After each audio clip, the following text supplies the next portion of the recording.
नमस्कार दोस्तों, हमारे इस YouTube चैनल मैथमेटिक्स स्टार में आप सभी का बहुत बहुत स्वागत है। दोस्तों, आप लोग सोच रहे होंगे कि इस मैथमेटिक्स स्टार चैनल पे क्या मैथ का ही केवल वीडियो मिलने वाला है। तो हाँ भाई, सही सोच रहे हैं, क्योंकि इस पे जो है बहुत एक्सपर्ट टीचर आप लोगों को देखने को मिलेंगे।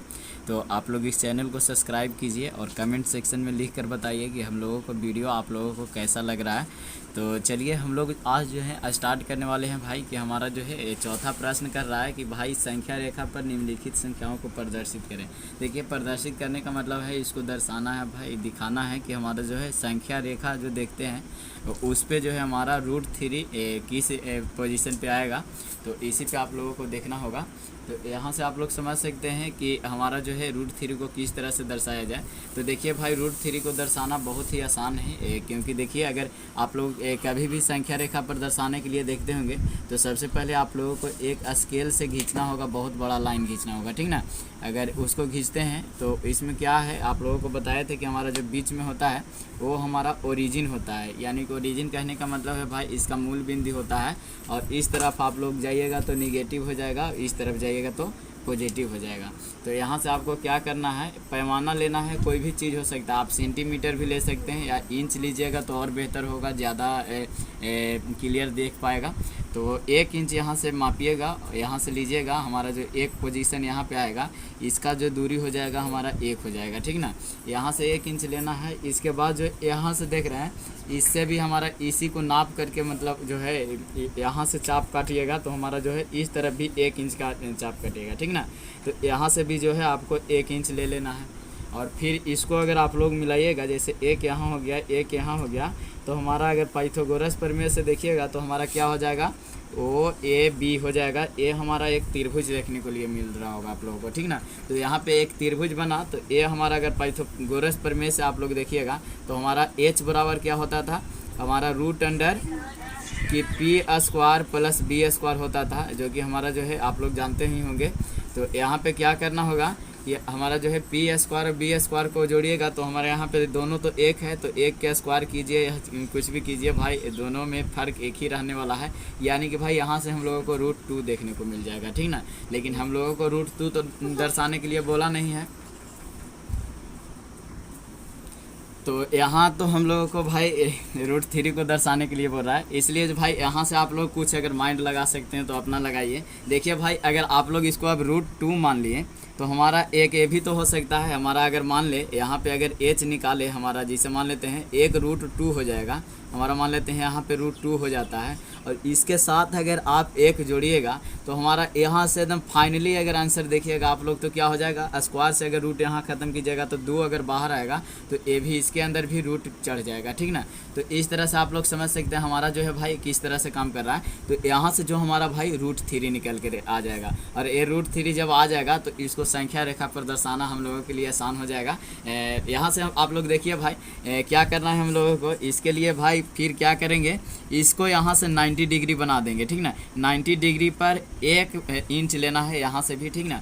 1 इंच अगर लीजिएगा तो ये हमारा यहाँ पे क्या हो जाएगा, एक समकोण त्रिभुज हो जाएगा, ठीक ना। एक समकोण त्रिभुज हो जाएगा। तो इससे भी अगर आप लोग यहाँ पे खींचिएगा तो इसका अगर हाइपोटेन्यूज निकालिएगा, यानी कि भाई इसका जो है अगर कर्ण आप लोग निकालिएगा तो √2 और 1 इंच यहाँ लिए तो हमारा जो हो गया दोनों मिल करके क्या हो जाएगा, यहाँ पे आप लोग देख रहे होंगे हमारा √3 आया था तो हमारा √3 देखने को मिलेगा, ठीक ना। तो आप लोग समझ सकते हैं कि ये जो दूरी हमारा हुआ √3 हुआ। तो देखिए भाई, यहाँ से आप लोगों को फाइनली ये देखने को मिल रहा होगा कि एक तो पहला बात, यहाँ से यहाँ अगर इंच को लीजिएगा तो हमारा √3 का ये लाइन दर्शाएगा। इस तरह से भी अगर आप लोग इंच से नापिएगा तो नाप करके इस तरफ भी काट सकते हैं, उस तरह से भी कर सकते हैं। अगर आप लोग इंच के सहायता नहीं लेना चाह रहे हैं, प्रकाल के सहायता से केवल करना चाह रहे हैं तो यहाँ पे नोक रखिए और यहाँ पे रखिए, और इससे जो है भाई इसको जो है इस तरफ से मतलब इसको संख्या रेखा यहाँ पे है तो इस पे दर्शा दीजिए। यहाँ पे जो आप लोगों को जहाँ पे गिरेगा वो जो हमारा हो जाएगा √3 हो जाएगा, जो कि परफेक्ट आंसर है। आप लोगों को √3 को ही दर्शाने के लिए बोल रहा था, इसलिए यहाँ पे दर्श गया, ठीक ना। अब जो है फाइनली यहाँ पे हम बात करेंगे भाई ए -√3/2 है। तो इसको देखिए भाई, अगर बात किया जाए हमारा बी में जो है यहाँ पे तो हम लोग ए देखे थे हमारा भाई चौथा का एक क्वेश्चन था। अगर बी में बात किया जाए तो बी में हमारा क्या देखने को मिल रहा है कि भाई हमको दर्शा के बताओ कि -√3/2 के कहाँ संख्या रेखा पर आएगा, ठीक ना। तो -√3/2 को क्या लिख सकते हैं, पहला बात तो √3 इसमें नज़र आ रहा है, हाँ भाई -√3 नज़र आ रहा है, ठीक ना। तो इसको लीजिएगा, उसके बाद जो अगर गुना करते हैं 1/2, इसको ऐसे लिख सकते हैं कि नहीं लिख सकते हैं, 1/2 का मतलब हाफ होता है, यानी कि इसको आधा करना। तो अगर आधा इसको कर देते हैं, यानी कि √3 को निकालने के लिए हम लोग सीख लिए इसी को जो है उल्टा पक्ष में निकालना है, ठीक ना। तो अगर भाई इस तरफ भी अगर नाप लेते हैं आप लोग, इस तरफ इसी को माप करके कर दीजिएगा, वो भी हो जाएगा। यहाँ पे देख रहे होंगे हमारा कि हमारा भाई √3 का निकला, तो इसको इस तरफ भी नापिएगा तो कितना हो जाएगा, हमारा √3 निकलेगा, लेकिन माइनस में निकलेगा कि नहीं निकलेगा। हाँ, तो इसको क्या कीजिएगा आप लोग, आधा कीजिएगा तो यहाँ से भी निकल जाएगा, फाइनली आप लोग समझ सकते हैं स्केल से। लेकिन अगर वैसा नहीं करना चाहते हैं भाई, आप लोग समझ रहे हैं कि इसमें भी भाई कुछ मैंने नया हो जाए तो अच्छा हो जाएगा, तो आप एगो लाइन पारिएगा, ठीक ना। एक लाइन लीजिएगा, हमारा स्केल से सीधा दम पारिएगा पेंसिल के सहायता से, ठीक है ना। और पेंसिल के सहायता से पारने के बाद भाई आप लोग ओरिजिन एक लीजिए, जिससे हमारा अगर माइनस तरफ जाना है तो माइनस तरफ जिस तरह से उधर एक लिए थे इधर भी एक लेना है, ठीक ना। एक ले करके क्या करना है भाई, आप लोग को जो है एक वाला को इस तरफ से जो है भाई 1 इंच और ले लेना है, 1 इंच दोनों मिल करके जो है हमारा यहाँ पे क्या बना देगा, √2 बना देगा। और √2 जब ये हो जाएगा तो यहाँ से आप लोग 90 डिग्री लीजिएगा भाई 1 इंच के, तो हमारा जो है अगर 90 डिग्री ए आ जाएगा तो एक ए हो जाएगा। तो हमारा जो है इस तरफ अगर देखिएगा भाई हमारा तो कितना आ जाएगा, ये जो हमारा है यहाँ पे आप लोग देख रहे होंगे, ये जो हमारा है √3 का हो जाएगा, थी -√3 माइनस की तरफ हम लोग देख रहे हैं। तो और इसी को अगर आप लोग इस तरफ से अगर गिराइएगा, इसको नाप करके अगर यहाँ मान लेते हैं गिरता है, तो ये जो हमारा बिंदु हो जाएगा -3 हो जाएगा, ठीक है ना। लेकिन हम लोग को -3 तो कह नहीं रहा है, हम लोग कह रहा है भाई कि -√3/2 को दर्शाना है, ठीक ना। तो हम लोग क्या करेंगे, -√3/2 को दर्शाने के लिए सिंपली हम लोगों को यही करना होगा भाई कि इसको जो है आधा कर देना है, ठीक ना। तो आधा करने के लिए आप लोग जानते होंगे कंपास को मतलब आधा से थोड़ा अधिक लेना है, और इस तरफ भी काटना है और इस तरफ भी काटना है, फिर इस तरफ से भी आधा से अधिक लेने के बाद जो है इस तरफ काटना है, इस तरफ काटना है। और ये जहाँ पे जो बिंदु ए मिल जाएगा स्केल से आप लोग मिलाइएगा तब तो हमारा जो है वही जो हो जाएगा -√3/2 हो जाएगा। एक तो ए विधि हुआ। दूसरा विधि आप लोग देख सकते हैं, स्केल से माप करके एकदम आधा आधा बीचों बीच एकदम काटिएगा, ये भी जो है हमारा -√3/2 को दर्शाएगा। यानी कि भाई किसी तरफ से भी आप लोग कीजिए, ये बहुत ही आसान विधि से सोल्व हो जाएगा। तो यहाँ से आप लोग समझ सकते हैं। अब हम लोग जो है भाई यहाँ के बाद जो है सी का प्रश्न देखेंगे, यानी कि सी में बोल रहा है कि 1/√2 को दर्शाना है। तो चलिए उसको भी हम लोग देख ही लेते हैं। तो दोस्तों अब 4 के हम लोग सी को देखने वाले हैं, जिसमें आप लोगों को 1/√2 को संख्या रेखा पर दर्शाने के लिए बोल रहा है। तो देखिए भाई इस तरह का प्रश्न भी बहुत ही आसान होता है। बिकॉज आप लोग 10th क्लास में पढ़ रहे होंगे, तो हमारा जो है खास करके इस तरह का प्रश्न आप लोगों को देखने को मिलता था कि आंसर आता था, अगर बट्टा में अगर हमारा जो है अपरिमेय संख्या आता था तो इसको अपरिमेय नहीं परिमेय करते थे। तो परिमेय करने के लिए क्या करने पड़ता था कि इसी से गुना और इसी से भाग देने पड़ता था। इसको परिमेयकरण भी हम लोग बोलते थे, ठीक ना। तो इसको परिमेयकरण करना है, यानी कि √2 से अगर करेंगे तो ये हमारा जो यहाँ पे आएगा हमारा जो है √2/2 आ जाएगा, जो कि हमको मतलब इसको करने में आसान हो जाएगा। बिकॉज ये जो हमारा है भाई √2 गुने 1/2 लिख सकते हैं, यानी कि भाई 1/2 के मतलब है, इसका मतलब हाफ बोलते हैं हम लोग, आधा बोलते हैं, ठीक ना। तो ये जो हमारा आधा के काम करेगा, जो कि संख्या रेखा पर दर्शाना हम लोगों के लिए बहुत ही आसान हो जाएगा। बिकॉज हम लोग जो है √2 को संख्या रेखा पर दर्शाना सीख लिए थे, क्योंकि भाई √2 को दर्शाना बहुत ही आसान था, क्योंकि √3 जहाँ देख रहे थे वहाँ पे आप लोगों को पता चला था, ठीक ना। तो अब जो है हम लोग यहाँ पे क्या करेंगे, संख्या रेखा पे दर्शाना है तो सबसे पहले स्केल लेंगे, उससे एक जो है संख्या को खींचेंगे, ठीक ना। और ये जो है संख्या खींचने के बाद जो है भाई आप लोगों को क्या करना है, एक मूल बिंदु लेना है जिसको ओरिजिन भी हम लोग बोलते हैं, या आप लोग जो है 0 भी मान सकते हैं, नहीं तो यहाँ पे तो होता है, ठीक ना। आप लोगों को जानना है क्योंकि शुरुआती बिंदु है। और इससे जो है 1 इंच नापना है या 1 सेंटीमीटर, पैमाना 1 होना चाहिए, कोई भी हो, ये उससे फ़र्क नहीं पड़ता है, ठीक ना। जब यहाँ से 1 यहाँ लीजिएगा तो ऊपर भी आप लोग इसी के लेवल में नाप करके, मतलब जिस तरह से यहाँ पे एक हमारा जो पैमाना लिया गया इस तरफ से यहाँ तक की दूरी 1 इंच मान लेते हैं, तो हमारा यहाँ भी 1 इंच ही दूरी होना चाहिए, ठीक ना। तो इस तरफ भी हमारा कितना होगा, 1 इंच दूरी होगा। और 1 इंच लेंगे तो हमारा क्या हो जाएगा, यहाँ पे हमारा जो है पाइथागोरस प्रमेय काम करता है। अगर ये जो देख रहे होंगे हमारा, अगर एक त्रिभुज मान लेते हैं, जैसे मान लेते हैं ओ ए बी, अगर मान लेते हैं तो ओ ए बी अगर एक त्रिभुज होता है तो हमारा यहाँ पे दिख रहा होगा कि आधार है और ये जो है लंब है।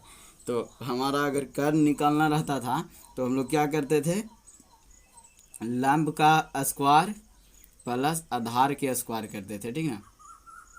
आधार के स्क्वायर करते थे, ये जो है दोनों के स्क्वायर करते थे। लेकिन अगर कर्ण निकालना रहता था तो इसको रूट अंडर करने पड़ता था, बिकॉज इधर आप लोग जानते थे कि हमारा एच स्क्वायर बराबर P square plus B square होता है, और जब हमारा स्क्वायर हटता है तो रूट चढ़ता है। तो यहाँ पे अगर 1 का स्क्वायर प्लस 1 का स्क्वायर कीजिएगा तो दोनों क्या हो जाएगा, √2 हो जाएगा। बिकॉज इसको स्क्वायर कीजिएगा तो हमारा भाई 1 ही होता है, और इसका भी स्क्वायर कीजिएगा तो 1 ही होगा, यानी कि √2 यहाँ पे हमारा जो है कर्ण देखने को मिल रहा है। तो भाई हम लोगों को √2 को ही खास करके समझिए तो दर्शाने के लिए बोला है। तो यहाँ पे आप लोग क्या कीजिएगा, जिसको कंपास आप लोग बोलते हैं उसका नोक यहाँ रखिएगा और यहाँ तक आप पैमाना माप लीजिएगा। अगर वैसा नहीं कर सकते हैं तो आप लोग स्केल से भी इस तरह से पैमाना माप सकते हैं √2 का। और अगर मापिएगा, अगर आप लोग कंपास से रहिएगा तो इस तरफ लाइएगा तो हमारा जो है यहाँ पे जो है √2 का जो है संख्या रेखा पर आएगा, ठीक ना। यानी कि ए √2 का आ गया तो इसको हम लोगों को हाफ करना है। तो यहाँ से यहाँ तक जो देख रहे हैं हम लोग दूरी पूरा यहाँ तक गया, ये हमारा कितना का दूरी हो गया, √2 का दूरी हो गया। लेकिन इसको अगर आधा करना है तो आप लोगों को क्या करना होगा, इसको अगर हाफ करना है तो आप क्या कीजिएगा, कंपास में थोड़ा सा मतलब आधा से ज़्यादा दूरी लेना है और इस तरफ भी काटना है और इस तरफ भी काटना है, यानी कि दोनों तरफ काटना है। या फिर इस तरफ से भी मतलब लीजिएगा तो आधा से बेसी लीजिएगा तो हमारा जो है इस तरह से कटेगा।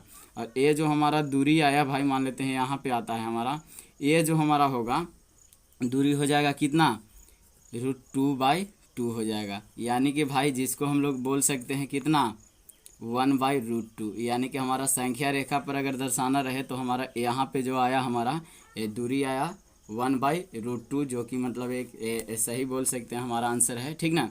बिकॉज आप लोग समझ सकते हैं यहाँ पे बहुत सारा प्रोसेस करने पड़ा था तब यहाँ आया था, और हालांकि कोई फ़र्क भी नहीं पड़ता था। हमारा √2 से √2 काटिएगा तो 1/2 ही √2 ही आता, इसलिए थोड़ा मतलब आसान बनाने के लिए ऐसा किया गया था, समझ सकते हैं, ठीक ना। अगर यहाँ पे आप लोग अगर हाफ से बेसी लेकर के नहीं काटना चाहते, आप लोग इंच रखते हैं तो इसको नाप करके जो है आधा कर दीजिएगा, और आधा करके जहाँ पे आएगा वही जो हमारा आंसर आ जाएगा, ठीक ना। अगर आप लोग के पास कंपास नहीं है तब बोल रहे हैं, ठीक ना। अगर कंपास रहेगा तब तो भाई यहाँ मिला दीजिएगा तो हमारा आधा पे आ जाएगा, ठीक ना। इस तरह से देख रहे हैं हमारा ये आ जाएगा यहाँ पे आंसर। तो यहाँ से उम्मीद करते हैं कि आप लोगों को 4 का C जो भी है वो भी हमारा समझ में आ गया होगा। अब हम लोग जो है भाई 4 का D में चलते हैं, जो कि एक तरह से कह सकते हैं फनी हो सकता है। बिकॉज ये जो है हमारा भाई जिस तरह से हमारा √3 यहाँ पे दर्शाने के लिए दिया था, देख रहे हैं यहाँ पे हमारा √3 दे रहा था और इसी का जो है दुगना हम लोगों को दे रहा है दर्शाने के लिए। ऐसे तो आप लोग भाई ज़्यादा समझदारी निभाइएगा तो हमारा √3 के निकाल के उसको दोगुना कर दीजिएगा तो हमारा जो है √6 हो जाएगा। लेकिन हम लोग के तो ऐसा करना नहीं है, हमारे पास तो कंपास और स्केल दे दिया गया है, बस उतना से काम चलाना है। तो देखिए √6 को दर्शाने के लिए सबसे पहले समझना होगा कि ये किसके निकट है। तो आप लोग कहिएगा भाई कि ये जो हमारा है 2 के स्क्वायर के बाद जो हमारा जो है इसके निकट है। तो अगर 2 के स्क्वायर कीजिएगा भाई, और ये जो है हमारा इसमें अगर 1 का स्क्वायर अगर जोड़िएगा तो ये जो हमारा आएगा कितना आएगा, √5 आ जाएगा। और √5 में अगर हम लोग 1 का स्क्वायर जोड़ेंगे तो हमारा कितना आ जाएगा, √6 आ जाता है, जो कि हमारा परफेक्ट होता है। बिकॉज देखिए यहाँ पे अगर √5 आप लोग अगर बना देते हैं तो √6 भी बनाना आसान हो जाएगा। तो सबसे पहले हम लोग प्रोसेस में चलते हैं, हम लोग संख्या रेखा पर चलते हैं कि इस तरह से इसको दर्शाया जाए ताकि जो है हम लोगों के लिए आसानी हो भाई, ठीक ना। तो चलिए इसको देख लेते हैं संख्या रेखा पर। तो इस तरह से आप लोग एगो पारिएगा अपना रेखा, स्केल से खींचिएगा भाई ताकि सीधा साधा खींचा जाए, ठीक ना। और यहाँ पे आपको क्या करना है, एक ओरिजिन लेना है ओरिजिन लेने के बाद भाई ये तो पहला इंच हो जाएगा, इसके बाद यहाँ पे जो हो जाएगा हमारा दूसरा इंच हो जाएगा। तो 2 इंच लेना है। 2 इंच लेने से फ़ायदा क्या है भाई, यहाँ पे आप लोग देखिए 2 का स्क्वायर कीजिएगा तो हमारा कितना हो जाएगा, 4 हो जाएगा, और 1 का स्क्वायर कीजिएगा तो 1 हो जाएगा। तो यहाँ से आप लोग समझ रहे होंगे कि हमारा √5 का जो है सीधा साधा दिखता है। यानी कि यहाँ पे अगर हमारा आधार अगर 2 हो गया और लंब 1 हो गया तो इसको स्क्वायर करना जो है हमारा ए जो है कर्ण के बराबर आ जाएगा। तो यहाँ देखिए भाई हम लोग तो 2 मान लिए हैं, ये हमारा आधार हो गया, और लंब को कितना मानेंगे, 1 मानेंगे। 1 मानिएगा तो हमारा यहाँ तक मान लेते हैं आते हैं, तो ये जो हमारा हो जाएगा कितना हो जाएगा, अगर नाम दीजिएगा तो हमारा दे दीजिए OBC दीजिए, और ये जो हमारा आ जाएगा क्या आ जाएगा, √5 आ जाएगा। बिकॉज यहाँ पे इसका पैमाना तो 2 है और यहाँ पे इसका भी पैमाना 1 है, तो 2 के स्क्वायर और 1 वाला देखे थे कि हमारा √5 आया था। अब देखिए भाई इसका अगर दूरी अगर √5 है तो यहाँ कंपास से करके कीजिएगा तो हमारा जहाँ पे इसका कंपास का अथी घेरा कटेगा ये हमारा यहाँ पे √5 देखने को आप लोगों को मिलेगा, यही ना हो जाएगा। लेकिन हम लोगों को तो √5 दिखाना नहीं है, हम लोगों को √6 दिखाना है। तो √6 दिखाने के लिए क्या करेंगे, यहाँ से जो है हम लोग एक तरह से मतलब 90 डिग्री लेते हुए, देख रहे हैं इसको 90 डिग्री लेते हुए हम लोग क्या करेंगे, 1 इंच जो है और इस तरफ बढ़ाएंगे, जो कि हमारा √5 और 1 का हो जाएगा, ठीक ना। तो लंब और यहाँ से जो है इसको निकालिएगा तो हमारा जो है कर्ण निकलेगा। मान लीजिए इसको D हम लोग मान लेते हैं, तो हमारा जो है √5 तो था ही था, यानी कि लंब के आधार के स्क्वायर प्लस लंब के स्क्वायर कीजिए यहाँ पे, और 1 जो है 1 के अगर स्क्वायर करते हैं दोनों का जो है हमारा रूट अंडर अगर रहता है, ठीक ना। तो इससे क्या फ़र्क पड़ता है थोड़ा सा देखिएगा, तो स्क्वायर से रूट ख़त्म कीजिएगा तो हमारा तो ये तो 5 हो जाएगा, और ये जो है हमारा 1 यहाँ पे है, 1 को अगर स्क्वायर कीजिएगा तो 1 ही हमेशा होता है, यानी कि 5 और 1 जो है मिल करके √6 हो जाएगा, जो कि हमारा यहाँ पे जो है कर्ण आएगा √6, ठीक ना। तो कर्ण √6 आया तो भाई इसको दर्शाना तो और आसान हो गया। यहाँ से हम लोग कंपास की नोक को रखेंगे और यहाँ तक जा कर के पैमाना लेंगे, और इससे जो हमारा बिंदु यहाँ पे गिरेगा, यहाँ पे जो देख रहे होंगे हमारा इस तरफ से गिरेगा, तो यहाँ पे जो हमारा आया भाई यही जो है हमारा बिंदु √6 हो गया, जो कि संख्या रेखा पे आप लोगों को दिख रहा होगा, ठीक ना। यानी कि यहाँ जो हमारा बिंदु देखने को मिला है ये हमारा √6 आया, जो कि इस तरह से आप लोग दर्शा सकते हैं। यानी कि भाई यहाँ पे ध्यान देना है कि किस तरह से हमारा √6 आ सकता है। तो यहाँ से हम लोग आशा करेंगे कि जितना भी अपरिमेय संख्या देगा भाई आप लोगों को रूट से नहीं डरना है, और उसको दर्शाने में कोई देरी नहीं होना चाहिए, क्योंकि देखिए भाई इतना आसान होता है ये सब दर्शाना। दोस्तों अगर वीडियो पसंद आता है तो आप लोग हमें सपोर्ट कीजिए, लाइक कीजिए वीडियो को, चैनल को सब्सक्राइब कीजिए भाई, और आगे भी शेयर कीजिए ताकि इसी तरह से आप लोगों को लाभदायक वीडियो मिलते रहे। और अगर कोई भी आप लोगों को डाउट हो तो कमेंट सेक्शन में लिखना नहीं भूलिए, अपना डाउट ज़रूर बताइए ताकि उसको सोल्यूशन करने के लिए आपके तत्पर रहें। तो चलिए सीधे मिलते हैं अब अगले वीडियो में, अगले एक्सरसाइज में। तब तक के लिए आप सभी का बहुत बहुत शुक्रिया।